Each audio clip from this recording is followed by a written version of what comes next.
1971 স্বাধীনতার পরে বঙ্গবন্ধু এটার ঘোষক ছিলেন। আমরা জানি জাতির নেতা বঙ্গবন্ধু শেখ মুজিবুর রহমান।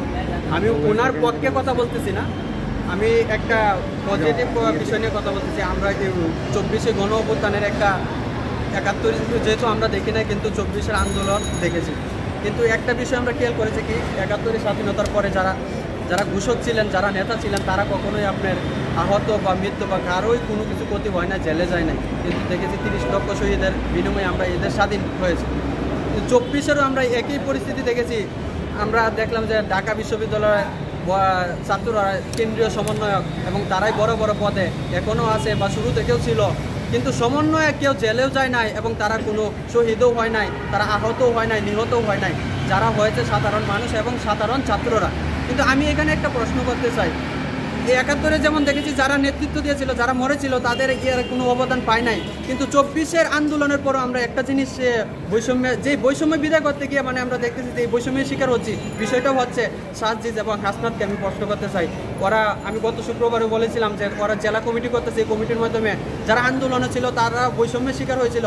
কিন্তু এবারও দেখতে পাইতেছি ওরা যে কমিটি করতেছে, ওদের কমিটি করার উদ্দেশ্য হচ্ছে, আমি একজন ছাত্র হিসেবে, আমি একজন আন্দোলনের ছাত্র ছিলাম, এই ছাত্র হিসেবে বলতেছি ওদের কমিটি করার উদ্দেশ্য একটাই, ওরা রাজনৈতিক করার কমিটি করতেছে।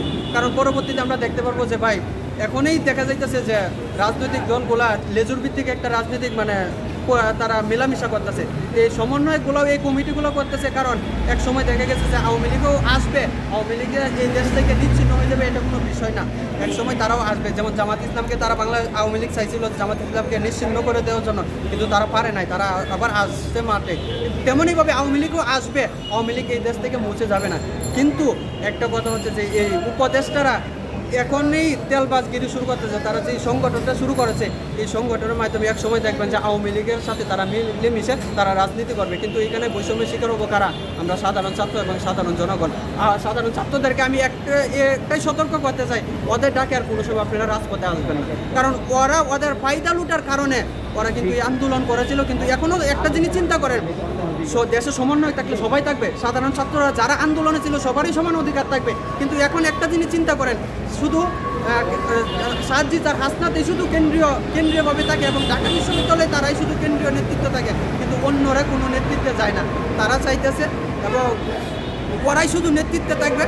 কিন্তু ওরা দেখেন যে রাজনৈতিক দলগুলোর সাথে মেলামেশা করতেছে, লেজুর ভিত্তিক। আগামী দিনে ওরা লেজুর ভিত্তিক রাজনীতি করবে।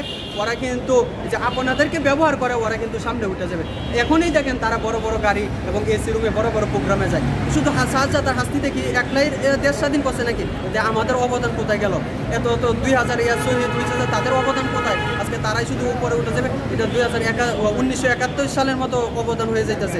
1971 সালে যারা নেতৃত্ব দিয়েছিল তারা কোনো জেলেও যায় নাই এবং শহীদও হয় নাই। এই 2024-এও এই আমরা বৈষম্য দূর করতে গিয়ে এখনও দেখছি বৈষম্যের শিকার হইতেছি।